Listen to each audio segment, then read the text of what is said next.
All right, let's get into a quick battlefield update here, focused on the eastern Ukrainian city of Constantinivka. Bottom line up front, despite Russian claims of having taken the city back on July 3rd, it is still heavily contested, with Ukrainian forces still scattered throughout. Look, it's not a good situation here for Ukraine. It continues to get worse by the day, but it is just plain not accurate to say that Russian forces hold the city. In fact, based on recent examples like Pokrovsk, we should probably assume that this urban setting will be fought over for months to come.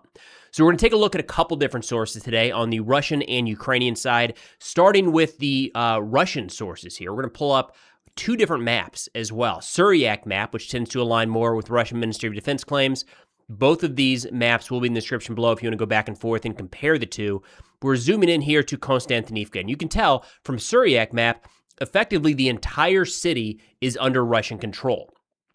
Russian media Rybar, talking about the situation in the sector, said, quote, Russian forces continue clearing the city.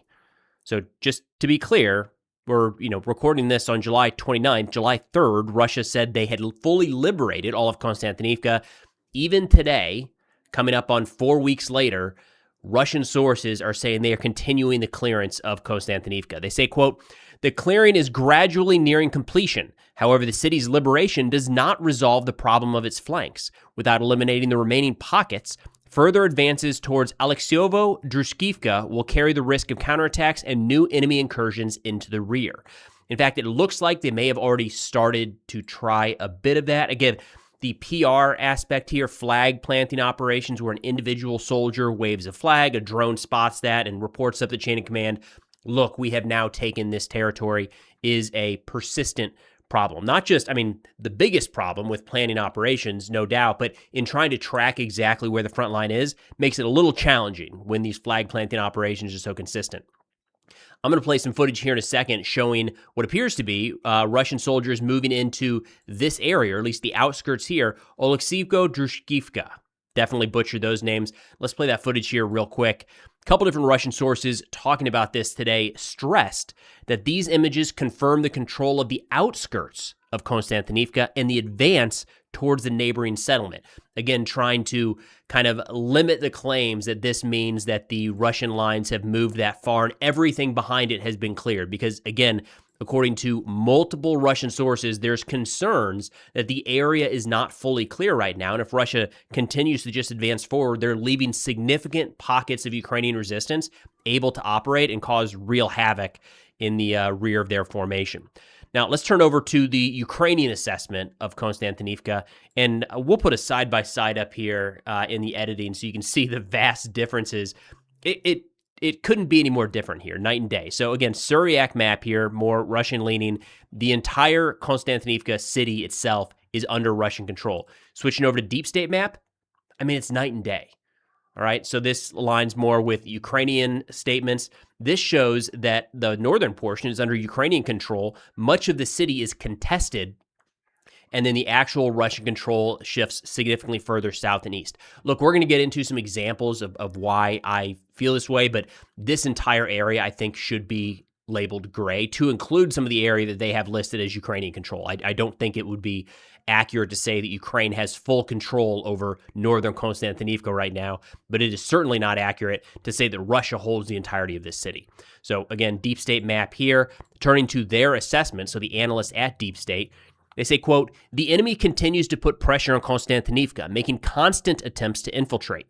In particular, there are ongoing efforts to establish a foothold within the city itself in order to accumulate infantry and gain an advantage and control over the area. They said, given the pressure on Konstantinivka by infantry, the enemy is also simultaneously using artillery and guided bombs to destroy the city. However, the entire surrounding agglomeration is also suffering, with settlements such as Oleksiyevko-Druskivka and Druskivka also gradually turning into ruins due to constant shelling. It is extremely dangerous to be there now. So again, the Russian tactic that we've seen used now for well over a year is that of infiltration. So what you see is not a Russian company, battalion, certainly not regiment or brigade size element assaulting and taking the city and clearing it out.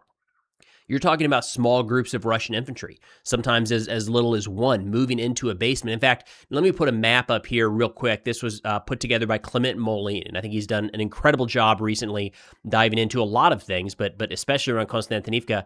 And on this picture here, he shows known positions over the last 40 days. This is really, really important when we're trying to understand what's happening in Konstantinivka. So the known positions here, we have the Russian positions marked in red, the Ukrainian positions marked in blue, and it shows, I mean, as you get further and further into this image, you can see they're just interspersed. There is not a front line, which again goes back to, and Moline mentioned this in his coverage as well. I'm going to link his thread in the description below. I think he did a great job a couple days ago, probably the most comprehensive that I've seen, kind of articulating why he feels the entire city should be listed more as gray and is certainly not under control of Russia or even Ukraine at this point. But he outlined how you just cannot deny that Russian forces are operating in the northern portion of the city, and you cannot deny that Ukrainian forces are operating in the southern portion of the city actively.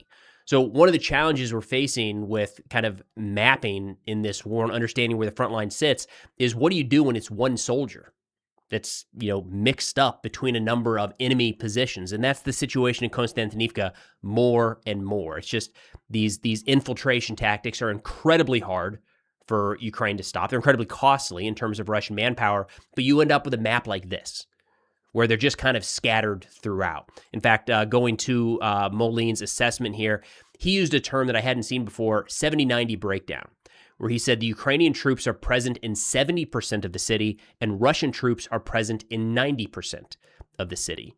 This is so complicated when trying to understand exactly how to break this out and who's in control of what, because it's not even block to block. It's more like basement to basement.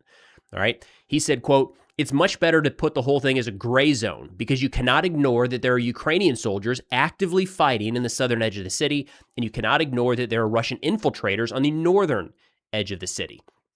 Again, marking out one by one where known positions are. And there are places along the front where it's not this complicated. And there is a pretty clear delineation where you've got red on one side, blue on the other, with a few exceptions.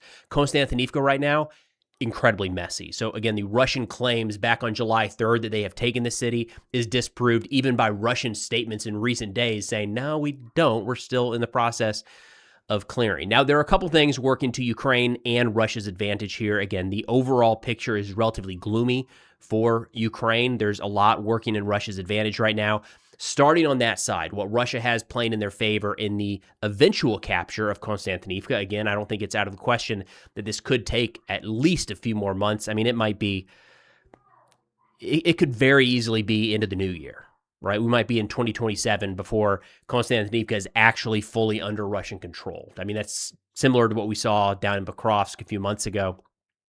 To Russia's advantage right now, Konstantinivka is getting absolutely hammered by Russian glide bombs. So these are heavy munitions coming in. They've become very, very accurate, and they are just turning the city to rubble. We'll play some clips of what the city looks like right now, just leveling the entire thing. And that is a similar tactic we've seen Russia use in a number of places at this point. They turn the entire city effectively to rubble. Nobody can live there. Ukrainian forces are limited to operating in basements to stay alive, and it just reduces their ability to affect any sort of control over that terrain. Additionally, we are seeing Russia move around the flanks of Konstantinivka.